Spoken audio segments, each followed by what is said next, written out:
दृष्टं स्थापितं येन भूतले स्वयं रूप कदा मह्यं ददाति स्वपदान्तिकम् वन्देऽहं श्रीगुरो श्रीयुत पदकमलं श्रीगुरुं वैष्णवांश्च श्रीरूपं सागरजातं सहगण रघुनाथान्वितं तं सजीवम् साद्वैतं सावधूतं परिजनसहितं कृष्णचैतन्यदेवं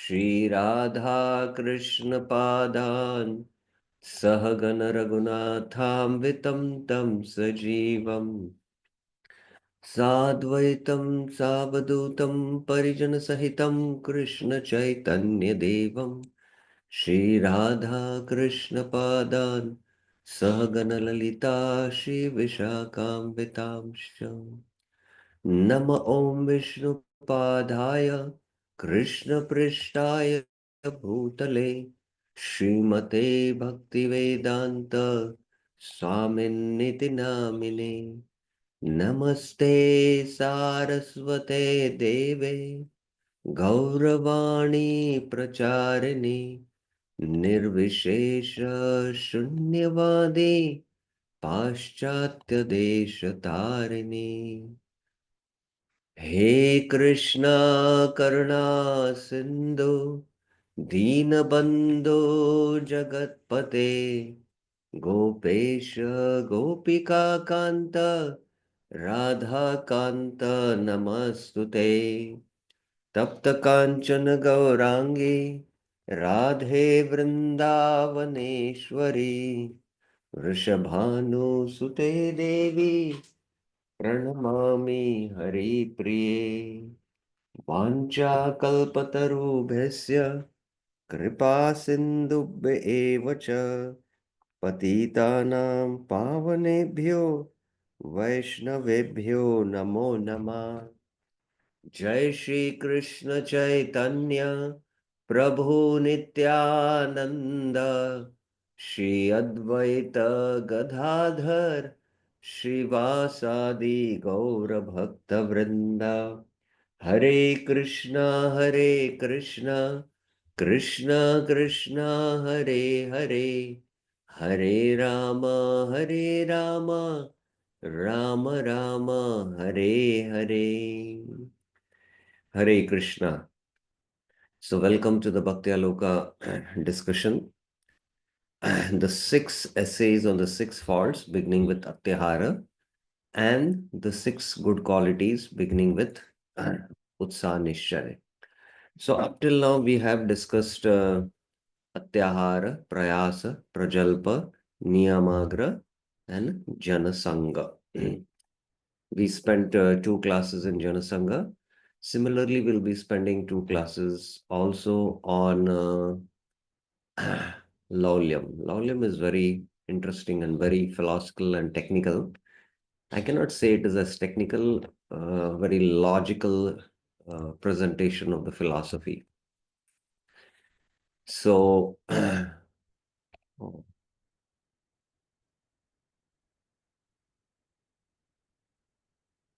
Lauylam, yeah. Why did? Yeah, okay. In his Uprasamrit, Srila Rup Goswami has written the following verse. Yeah. Atyahara prayasascha प्रजल्पो नियमाग्रह जनसंगश्च लौल्यं च षड्भिर्भक्तिर्विनश्यति. So once devotional service is spoiled, one becomes too entangled in the following 6 activities. And today we are going to see Lauylam, being greedy for mundane achievements. Lauylam. So the 6 faults that destroy bhakti, the 6th one is Lauylam, ardent longing or greed. Ye dil mange more. Okay, Bhaktivinoda Thakur. The meaning of the word Laulya is restlessness, greed, and desire. So please mark this statement that Laulya has this three meanings: restlessness, greed, and desire. And Bhaktivinoda Thakur's article is going to address all the three. And he says restlessness is of two kinds: restlessness of the mind and restlessness of the intelligence. So, when we see some item which we like, we become restless. So that's why he says that this restlessness is of two kinds: restlessness of the mind and restlessness of the intelligence. So firstly, Laulya has three kinds, three meanings: restlessness, greed, and this. And then he says there is restlessness of the mind and restlessness of the intelligence. The restlessness of the intelligence. And then let's take the three types of Laulya. The first is restlessness in the form of Laulya in the form of restlessness. And within that, we are speaking about the restlessness of the mind. The chitta or mind has the propensity of following the dictates of the senses. Yeah, mind follows the dictation of the senses. Mind is a complete obedient servant of the senses. As the senses dictate, the mind follows. When the mind follows the dictates of the senses and becomes absorbed in a particular subject, attachment or aversion arises. Dhyayato vishayan pumsam sangasteshu pajayate. So when the mind is absorbed in uh, the dictates of the senses, then there is attachment, or there can be the aversion. So these are these two dualities, raga and dvesh. Raga is attachment, dvesh is aversion. Therefore, restlessness of the mind is two types: restlessness due to attachment and restlessness due to aversion. So you like someone who praises you. So you are attached to praise, and that's why, when you see that person, you want to go and meet him. You're restless to meet him in one sense. And there is some person who criticizes you. So you try to avoid him. You become restless seeing him. So that's why there is restlessness due to attachment and restlessness due to aversion. It is due to aversion. So here again, I put in the chart: restlessness of the mind is restlessness due to attachment, restlessness due to aversion. And now Bhaktivinoda Thakur substantiates what is saying from the scriptures. In the Bhagavad Gita, it is said, Indriyanam hi charatam yanmano nu vidhiyate tadasya harati pragyam vayurnavam ivambasi. When one of the moving senses, charatam indriyanam, the indriyas are always charan. They are doing, charan in the sense objects. Just like go charan. Go means cow, and go charan means the cow goes to eat grass, because that's the sense object for the tongue for the cow. So go also means senses, and the go senses go for the sense objects, charan. So the senses are always moving. Indriyanam charantam, which the mind follows. Yan mana anuvidiyate. Anu means it follows, the mind follows. Steals away the intelligence. Tadasya harati pragyam. How? As wind moves about on the water. Vayur navam ivambasi. Just like the example given by Krishna is very, very pertinent and very practical. Just like there is a boat in the ocean and the wind moves. So when the wind moves, the boat is completely taken in that direction. Similarly, the senses are like that wind. And when the senses move in that direction of the sense objects, carried away, charantam, when they're carried away, the mind also is carried away. The mind also follows the senses because the mind is always under the dictation of the senses. And what happens? Tadasya harati pragyam. The intelligence, cannot discriminate. The intelligence follows the mind and thereby follows the senses. And the body is compared to the boat. We go in indriyanam charantam. We go in enjoying those sense objects. Vayurnavam ivambasi. And then there are these two facets, Raga and Dvesh. This Bhaktivinoda Thakur quotes from Bhagavad Gita 3.34.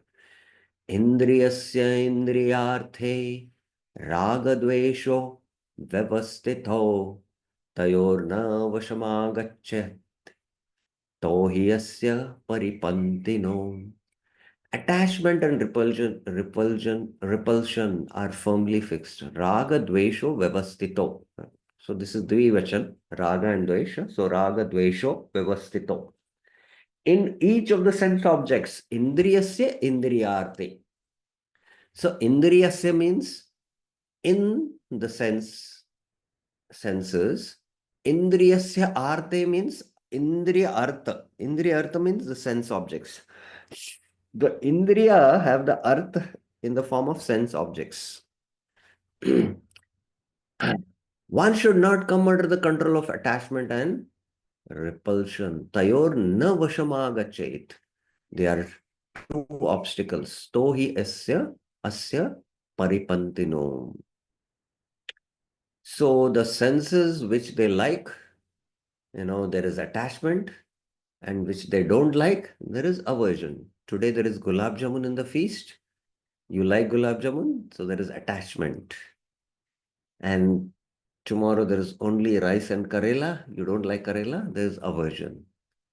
So both these attachment and aversion are a stumbling block in the path. Paripantino. They are the stumbling block in the path, stumbling blocks in the path of self-realization. And one who comes under this attachment and aversion, he is entangled. That's the point. Okay, after substantiating these two verses to make it clear what he has stated, Bhaktivinoda Thakur further continues. In order to regulate Laulya in the form of restlessness of the mind, one has to take shelter of goddess Bhakti Devi. So now how this restlessness which is there in the senses and the mind because of our attachment and aversion, how do we, resolve this? We have to take shelter of Bhakti Devi. The instruction of Bhakti Devi is this. Bhakti Devi has instructed. When the cause of mind's restlessness is sense gratification, and this restlessness is the main obstacle in the practice of devotional service, then all sensual activities should be diverted in the service of the Lord, and the attachment to sense gratification should be transferred into attachment for the Lord. So this is what is sadhana bhakti. In sadhana bhakti, we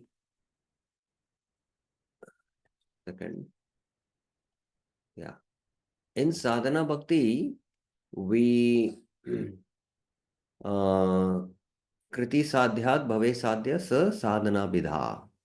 Kriti means the senses. The senses we engage in the service of the Lord. So the senses are attached to making gulab jamun or eating gulab jamun. Yes, you have to recognize that. So now make gulab jamun for the Lord's pleasure and feed the devotees.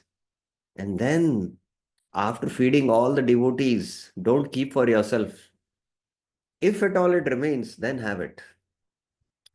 So all the sensual activities should be diverted in the service of the Lord, and that attachment to sense gratification should be transferred to attachment for the Lord. Maya sakta manapartha yogam yunjan madashaya asamshayam samagram mam tata gyasasi tatshuno.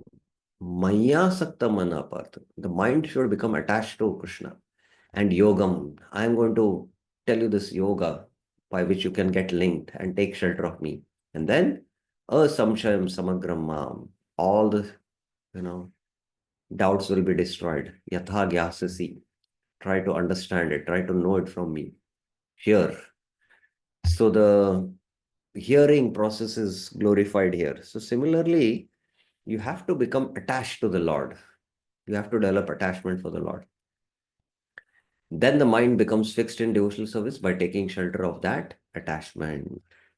The eyes, the ears, the nose, the tongue, and the sense of touch are knowledge acquiring senses. These are the Gyanindriyas. The eyes, the ears, okay, it is repeated somehow. The hands, the legs, the anus, and so on are the working senses. These are the Karmendriyas. When the objects of all these senses are associated within a devotional mood, then the mind becomes fixed on the Lord. So one has to somehow the karmendriyas and the gyanendriyas have to somehow yena kena prakarena has to be, mana Krishna niveshan. There has to be Krishna brought in the center. So this is what Prabhupada in the Bhagavad Gita also recommends. In the second chapter, uh, uh, verse 61, तानि सर्वाणि संयम्य युक्त आसीत मत्परः वशे हि यस्य इन्द्रियाणि तस्य प्रज्ञा प्रतिष्ठिता तानि सर्वाणि संयमे all the senses yukta asita, and you have to somehow engage the senses in relationship with her. Vashe yasya indriyani, and when the senses come under control full, then you are said to be in Pragya Pratishtita. And Prabhupada, here he quotes this famous verse from the Bhagavatam 9:4, 18 to 20.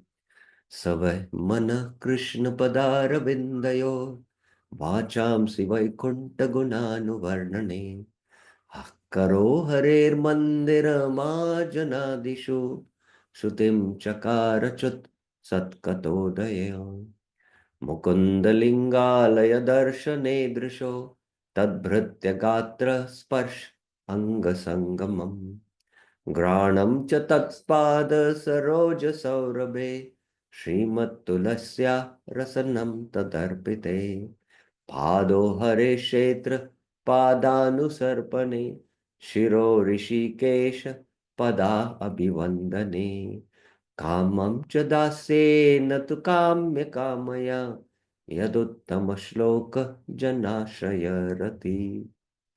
So here, Savai Mana Krishna Padaramande. Bhaktivinoda Thakur is speaking the same thing here.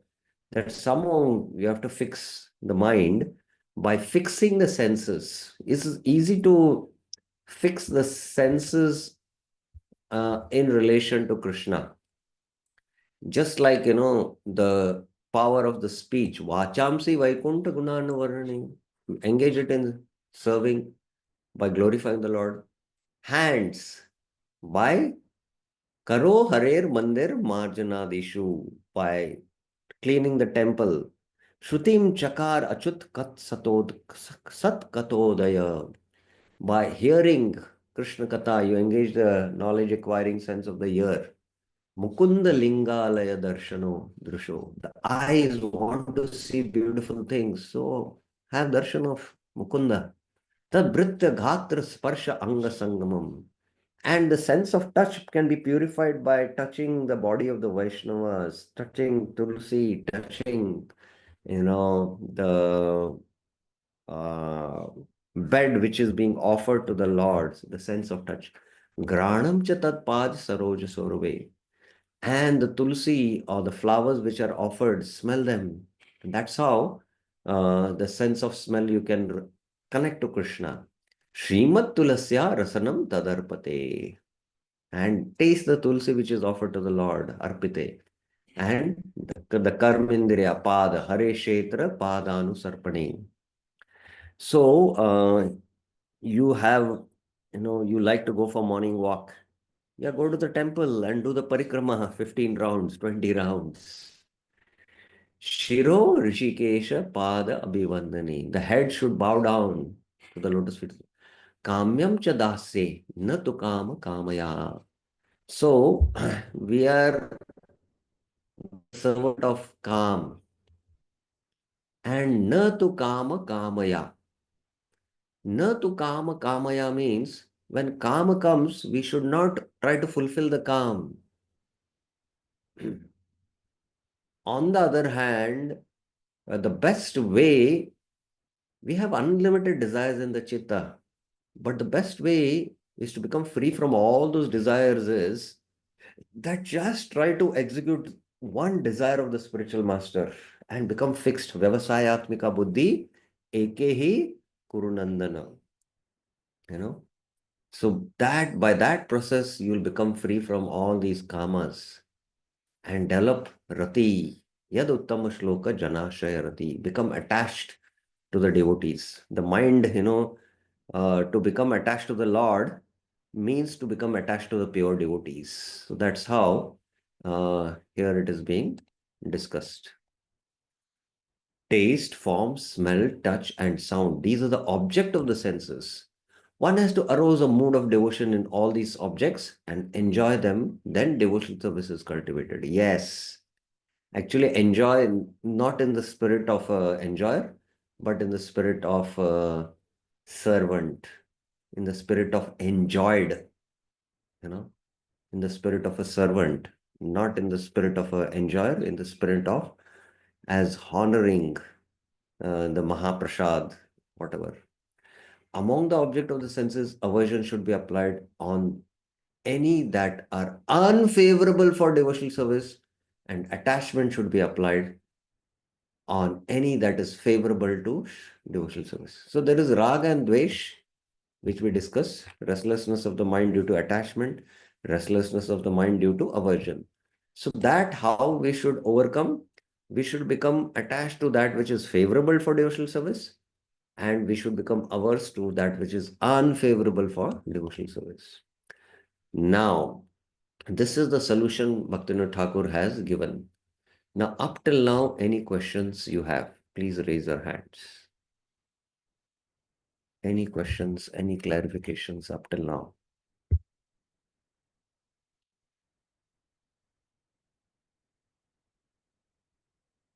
Any doubts you have?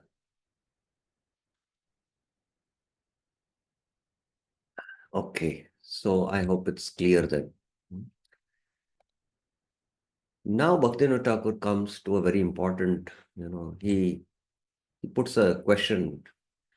But until the restlessness of the intelligence is vanquished, how will the restlessness of the mind be checked? Because ultimately, above the mind is the intelligence. So, if the intelligence restlessness is not vanquished, then the restlessness of the mind will continue. When the restlessness of the intelligence is vanquished, the mind can regulate attachment and aversion for sense objects by the strength of the intelligence. So now he comes to this restlessness of the mind and restlessness of the intelligence. The restlessness, the intelligence, that which discriminates between the mind's good and bad. The intelligence is that which discriminates between the mind's good and bad propensities. So what is intelligence? Beautiful definition. Viveka. To discriminate the mind's good and bad. So the mind, gives this proposal. Let's go for a movie. And then you, with your intelligence, discriminate whether it is good to go or it is not good, whether it is favorable for divine devotional life or not favorable. Well, there is a movie of the Hare Krishna, the founder Acharya of Srila Prabhupada. Then you can go. Well, your friends, you have just joined the movement and your friends are calling for a movie, ordinary movie. Then you say, though, this is bad for my Krishna consciousness, I will not go. So like that, the intelligence is that which discriminates between the mind's good and bad propensities. Please mark here and try to carefully understand this. This is the mind's good and bad propensities. It's the mind's good and bad. That intelligence is of two types. Please note down this again. That is the intelligence which is discriminates between the mind's good and bad propensities. That intelligence is two types: resolute, multi-branched. There is one type of resolute intelligence, and there are unlimited types of multi-branched intelligence. Vyavasayatmika buddhi eke hi kurunandana. It's only one. Bahushaka hi anantascha buddho hi avyavasayinam. Like, the intelligence wants to enjoy going to America. The intelligence also wants to go for holiday to Europe. The intelligence wants to also have a plan to build a house. So, like that, there are multi-band intelligence, and they are working in all these different branches. How to go to America, how to go for a holiday to Europe, how to build a house. All the intelligence is there.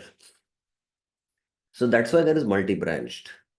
So there are types of intelligence: resolute, multi-branched. One type of resolute intelligence, I quoted this, Vyavasayat Buddhi, multi-branched. Then I've quoted this 2.44. Okay, Bhaktivinoda Thakur quotes that.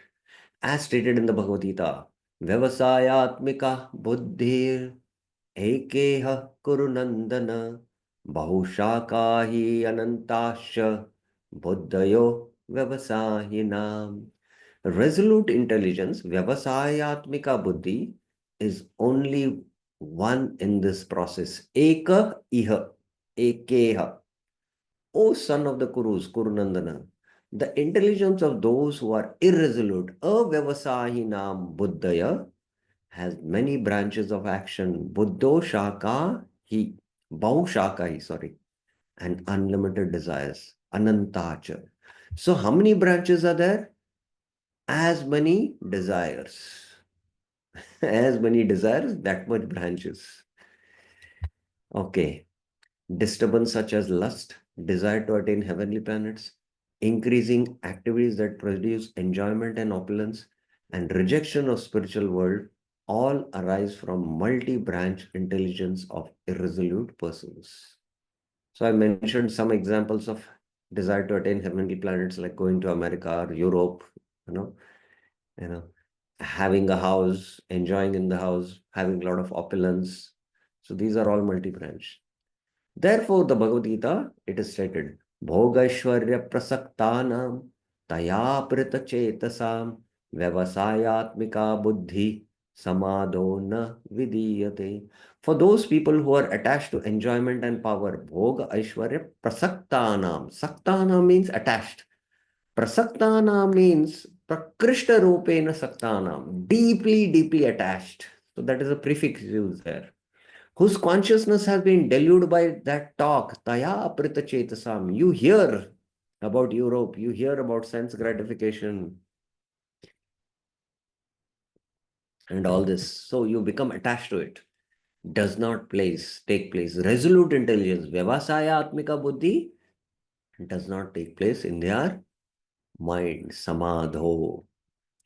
Samadhi. Sama means equal. Dhi means the intelligence. The intelligence should not get agitated by any of these desires. So if one's intelligence is not samadhi, means the intelligence is not completely pure, then any of these desires which come, the intelligence gets agitated and it starts going in that branch. Europe, intelligence will start thinking. And then America, intelligence becomes agitated and it starts thinking about America. Building a house, intelligence is not samadhi, fixed. It becomes agitated and then it will start thinking about uh, building a house. So again, I'm just quoting this beautiful phrase, which how one's intelligence is fixed, Krishna speaks. Shruti viprapratipannate yadastasasi nischala samadho achala buddhis tada yogam avapsasi. When you have attained Shruti Atipanate. Shruti means the Vedic lectures. Vipra Pratipanna, without being influenced by the results which give Swarga and all. Yadha stasasi Nischala. Nischala. Nischala means, you know, uh, Achala. Samadho Achala Buddhi. This is my focus. The Buddhi doesn't flicker when it hears. It is fixed in Samadhi. Samadho. Samadho is actually a derivative of Samadhi. Dhi means intelligence. And tada yogam avapsasi. So when the achala buddhi, the buddhi, chala means to move. Achala means the buddhi doesn't move. Hearing about sense gratification in the Vedas. Now nobody hears the Vedas at all. So they will hear about so many things about Europe, America from Google or so many things. And it is what? It becomes chala buddhi. When it becomes chala means it starts moving. The buddhi starts thinking in that direction. But it has to be achala. And that is samadhi. So that's, just to bring out this point of what is samadhi, I was discussing. Samadho na vidiyate. Those whose intelligence is fixed in samadhi are transcendental situated and have steady minds. So for that, Bhaktivinoda Thakur quotes this. Their symptoms are given in the Bhagavad Gita 255 and 256.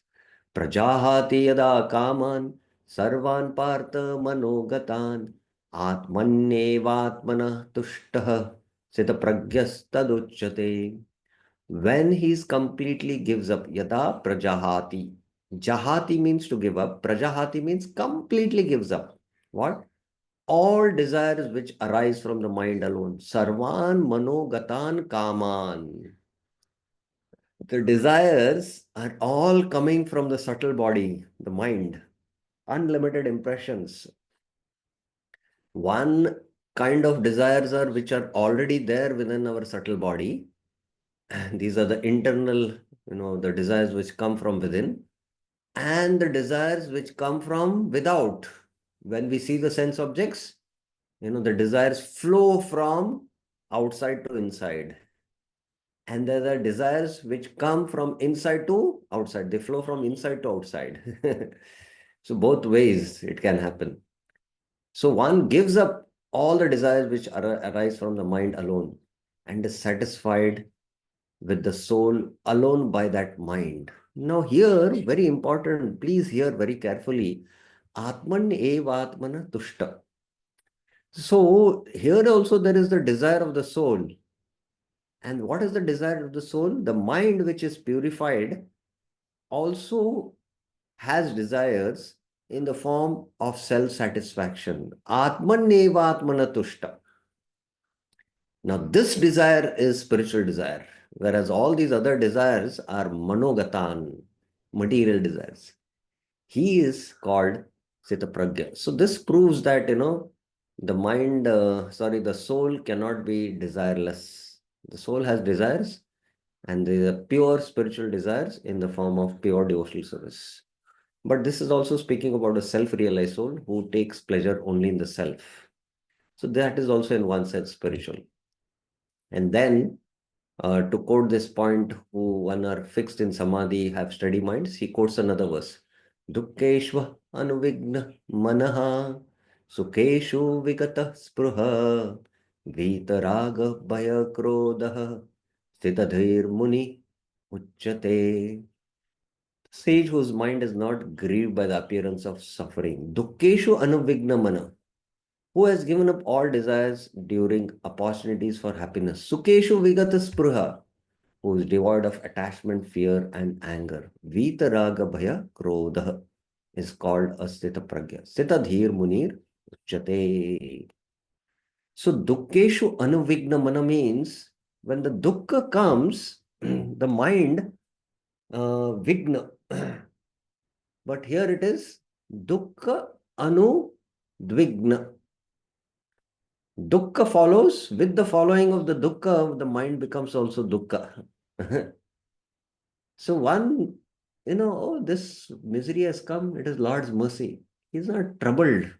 He doesn't get affected by it. Sukeshu vigata spruha. When somebody glorifies you, then your mind will say, oh, please continue the glorification.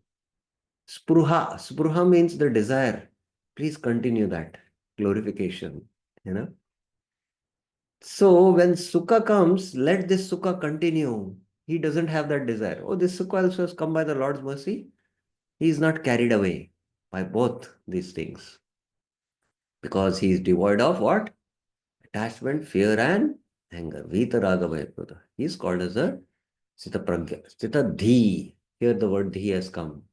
Dhi I mentioned as intelligence. Muniruchate. Let's see what is the word to word translation of 2.56. The one whose mind is steady. Mind is your mind or intelligence also, in fact. Because the subtle body sometimes can be referred to mind intelligence. These two verses from the Gita clarify the process of tolerating the urges of speech, mind, and anger as recommended in the first verse of Sri Updeshamrita. So, the mind, anger, Vita Raga, Bhaya Krodha. How one should, uh, tolerate the speech. How is speech mentioned here? How is speech mentioned here? Anyone? Just think about it. It's profound and deep. How is speech also mentioned here? The mind is not affected. Mana is there. And, Vigata Spruha means, you desire that you glorify more. And if you don't glorify, why are not glorifying? You become angry. But how is the urge of speech dealt here? How is the urge of speech dealt here? Which is described in the Udeshamrita text 1. Anyone knows?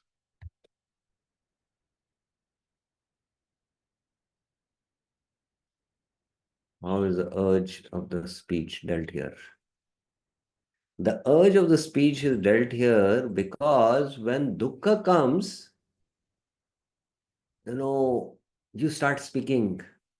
Why is this dukkha coming to me? I've been practicing for so many years. I've been following Ekadasi. And then, because your mind is affected by this dukkha, you keep on speaking to other devotees. That why there's so much misery. So that means you're not able to tolerate the urge of speech. But when dukkha comes, one who's a sitadhira, he doesn't speak about it. Because what was the question of Arjuna? Chitakragyasya ka bhasha, samadhistasya keshava. Chita ki kim prabhasita. Kim prabhasita. How does he speak? How does he speak? That when miseries come, he just tolerates it. And he doesn't speak. And even if he speaks, he says, this has come because of Lord's mercy.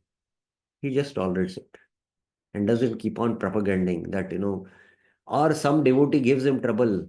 He goes on propaganding, doing, "Oh, this devotee created misery for me."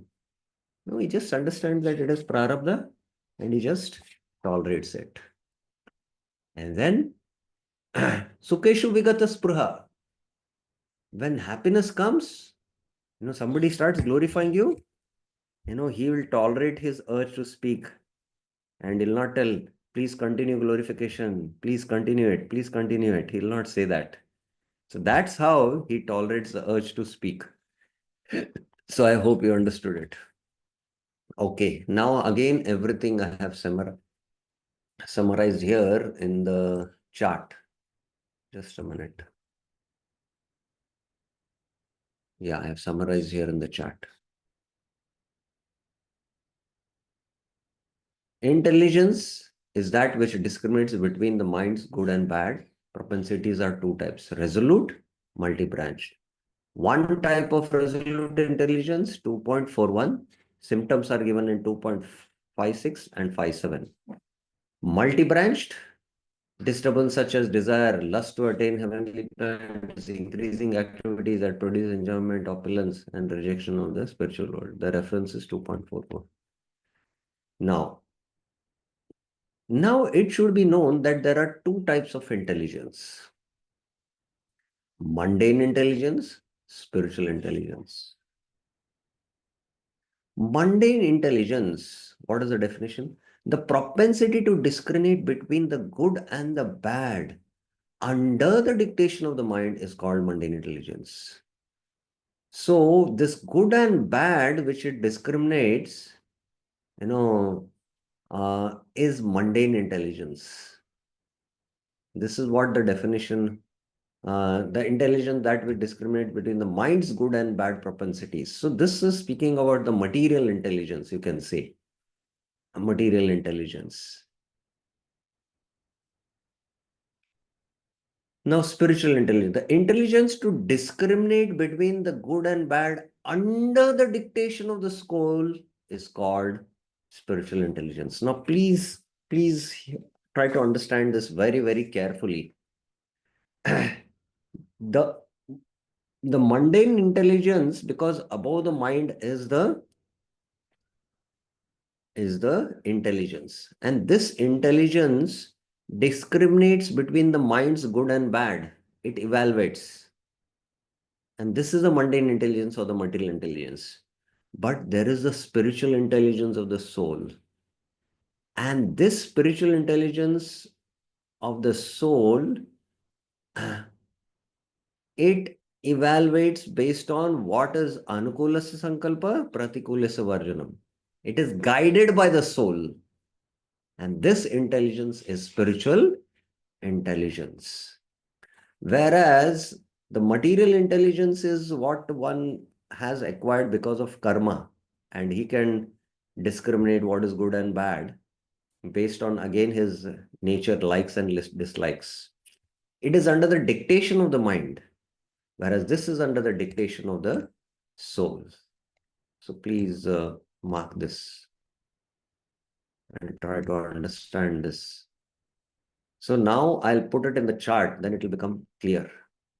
Concept of spiritual intelligence and material intelligence. So here there is the soul, and the soul should be guided by the super soul.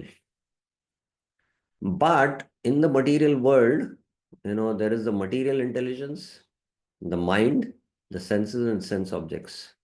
And we saw that how the senses follow the sense objects, and the sense objects, the mind follows, and the intelligence, tasya pragya, Vayur Navam Ivambasi, the pragya is taken away, which was spoken in 2.67 verse. So the mundane intelligence is the propensity to discriminate the good and bad under the dictation of the mind. It is under the dictation of the mind. It is mundane intelligence. But the spiritual intelligence is what? The intelligence to discriminate between the good and bad under the dictation of the soul is called spiritual intelligence.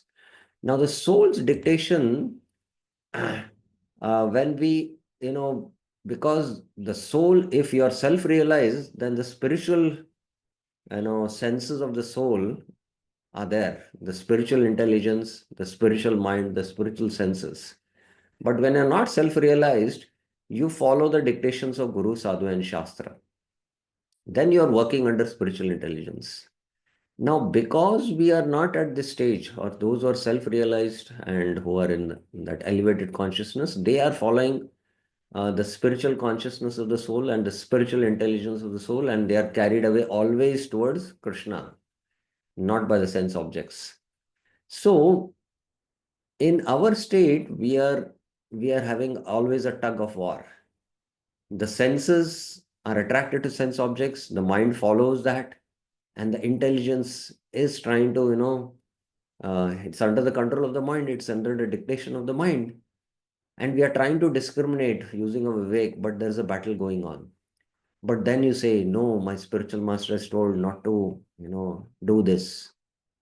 You have heard from the Guru, Sadhu, and Shastra, and you decide not to go ahead. So that means the intelligence is working under spiritual intelligence.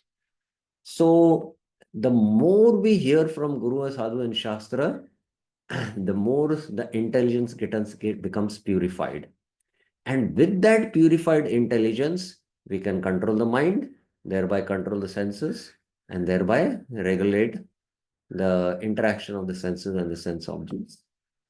So preaching means purification of the intelligence. As this intelligence gets purified, then it follows the dictation of the soul. When the subtle body completely gets purified, then you're directly dictated by the soul's intelligence, spiritual intelligence. And then you are always dictated to go towards the supreme soul, that is Krishna. And no more the sense objects are sense objects. The sense objects all seem to be connected with Krishna only. You see a flower, you think, how can I offer this flower to Krishna? You see even Matajis, you'll see them as gopis who are doing service for Krishna. You'll not see them as sense objects. So that is a very elevated consciousness in the stage of bhava and prema. So I hope you got the difference between material intelligence and spiritual intelligence. So any questions on this up till if you have now? Any questions on this? Any questions, any clarifications? Material intelligence, spiritual intelligence, Eke Kurunandana, one-pointed intelligence and multi-branched. Any questions, any clarifications? Okay, if you are not asking questions, then I will ask. What is the difference between material intelligence and spiritual intelligence? Who will answer this? Jagdishwar Prabhuji, we would like to hear from you. Hare Krishna, Dandapada. Yeah. Material intelligence is under the dictation of mind. Spiritual intelligence is under the dictation of soul, means following the Under instructions the of Guru dictation of mind, material intelligence. spiritual intelligence?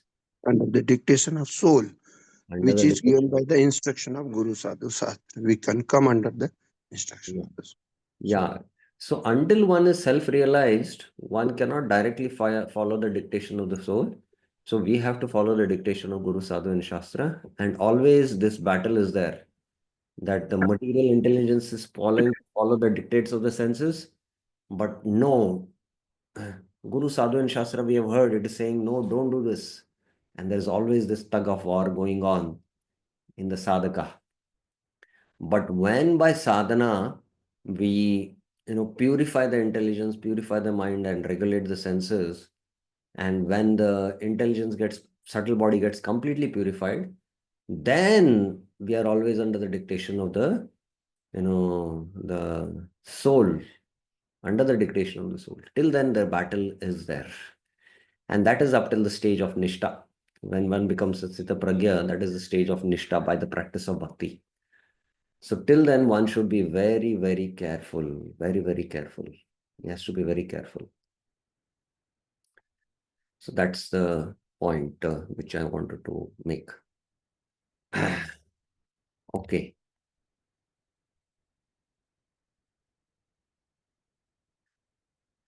Mundane intelligence and spiritual intelligence. Okay. Now I'm quoting, this is not there in Bhaktivinoda Thakur's article, but I'm quoting. Evam buddhe param buddhva samstab atmana samstab atmanam atmana jai shatrum mahabhavo kamarupa durasadam. Thus understanding evam buddhe, because this understanding comes from previous verse 342. Indriyani paranyahur indriyabhya paramana manasastu para buddhe yo buddhe parasto saha. Above the senses is the mind, above the mind is the intelligence, and above the intelligence is the soul. So evam buddhe means thus understanding that the soul is superior to the intelligence, param buddhva, being established in the self by the self. Now please understand, this is Vishwanath Chakravarti Thakur's translation. If you are established in the self by the self, that the Atma is Mahan, And you as the Atma say, no, I am not going to enjoy this sense object. Who is saying? The Atma. And I will not engage in this enjoyment. So being established in the self by the self, destroy the enemy, Jahi Shatru Mahabhav, in the form of lust, which is difficult to conquer. Kama Rupa Durasatam. Now, Vishwanath Thakur. This verse concludes the topic, understanding that the Jivatma is superior to the intelligence, understanding that it is separate from all coverings, destroy the unconquerable lust by being firm in the self by the self. Note, Baldev, Ramanuja, Madhva and Sridhar all take the verse as fixing the mind by intelligence. You know, even Prabhupada takes that same meaning, what Baldev Vidyabhushan takes. But Vishwanath Chakra Thakur gives a deeper insight to 343. It is, sorry. Prabhupada, he says, Samstabhya Atmanam, the mind, he says, Samstabhya Atmanam, Atmana, he says by deliberate intelligence, whereas Vishwanath Chandra Thakur is saying by the soul, the self. He's saying self, but here they are saying deliberate intelligence. And Prabhupada says one should study the mind by deliberate spiritual intelligence, that is Krishna consciousness. And thus by spiritual strength conquer the senses or lust, because senses, lust is situated in the senses. So this deliberate spiritual intelligence is what I wanted to make this point is, under Guru Sadhu and Shastra. Guru Sadhu and Shastra.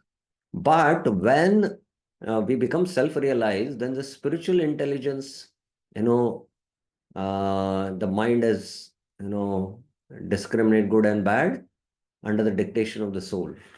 The soul's dictations you directly follow. This is what Vishwanath Chakra Thakur is saying.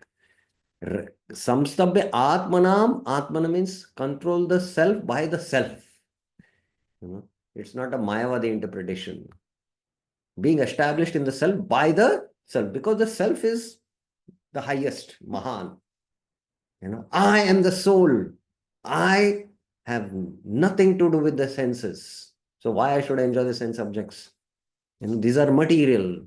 So this kind of self, this is difficult to in practice for us to do it until we are self-realized. But this is what Vishwanath Chandra Thakur says. But generally, I mentioned the tug of war is between, the dictation of the material intelligence, which is going towards the senses and sense objects, and what we have heard from Guru Sadhu and Shastra, the spiritual intelligence. No, this is not right. Guru has told this. So we are going through this battle because the intelligence is not yet purified. It is under the dictation of the mind. So this is a tug of war going. So this intelligence has twofold functions. One is determination, one is discrimination. So the determination of Vivek, what is right and wrong, determination is the strength by which, no, I will follow the dictations of Guru and Sadhu and Shastra. So this is what a sadhaka should practice. And at a higher level, one is dictated by the soul directly. The intelligence follows the dictation of the soul. This is only possible at very elevated function. But that can only be done by itself, not by something inferior. This justification of Vishwanath version, Shankara holds the same view, could be that the self is the strongest and therefore should be established in its position first. But that can only be done by itself, that is the soul itself, not by something inferior, because the soul is the highest. So being established in the self by the self. When the soul is firm, then it controls senses, mind, intelligence, and lust. The soul has to be firm. So that's what is mentioned. And then Srila Prabhupada, Evam Buddhe Param Buddhva, Samstabha Atmana Atmana, Jahi Shatru Mahabhava, Kama Rupa, Durasadam. I mentioned by spiritual intelligence. Okay. Uh, let's see, what is the time? Yeah. So I will continue this discussion tomorrow, and then we will conclude this, and then we will go to, Lauylam in the form of greed. That is a generic meaning of Laulya, and then desire. Desire. We will go to that. We have not yet completed the discussion on, restlessness. We have discussed restlessness of the mind, and within that, there is a restlessness of the mind due to attachment and aversion, and how to regulate it by, bringing all Bhakti Devi in the senses, and then attachment to the Lord. And then restlessness of the mind cannot be regulated as long as we don't regulate the restlessness of the intelligence. And this intelligence is one-pointed, AKE, or multi-branched. And then there are these two types of intelligence, the spiritual intelligence and the mundane intelligence. So up till now, here we have discussed. So I will stop here and open the forum for any questions, any clarifications. Any questions anyone has? Priya Mataji. Yes, Mataji. Hare Krishna Prabhuji Pranam. I just wanted to clarify, since I'm just a neophyte in chanting, is that dictation of the soul is the inner voice? Sometimes while chanting, it springs up from the soul, some messages in. Is it that? You know? Well, we need not go into that zone at all. That we, chant because it is the vow we have taken. It is a regulative principle I have to do. And I have to just hear the mantra attentively. We just be fixed in that. And whether it is the voice of the mind or voice of the soul, we cannot go into this subtle zone, because the subtleties are difficult to understand. How the subtle body is a very difficult phenomena to understand, because the mind, intelligence, and ego are there. So whether it is the mind's voice, the intelligence voice, the ego's voice, or the true soul's voice, it cannot be discerned very clearly. So that is why just follow the dictations of Guru, Sadhu, and Shastra. And, if the revelation is coming up repeatedly, then it has to be confirmed again from Guru, Sadhu, and Shastra, from the spiritual master. So one can too much get caught up in the inner world and then get choked up also sometimes. So better not to go into that zone. Just hear the mantra and chant. Actually, when we are chanting, it is not the voice which is chanting, the speech which is chanting. It is the soul only which is chanting. But the soul has to chant from the heart and hear it also, you know. So we just focus our attention on hearing the mantra. Okay. Any other questions or clarifications of the subject matter what we have discussed? Okay. So we will stop now. Thank you very much. Srila Prabhupada ki jai. Shri Bhaktivinoda Thakur ki, Srila Bhaktivinoda Thakur ki jai. Shri Bhaktyaloka ki jai. Hare Krishna.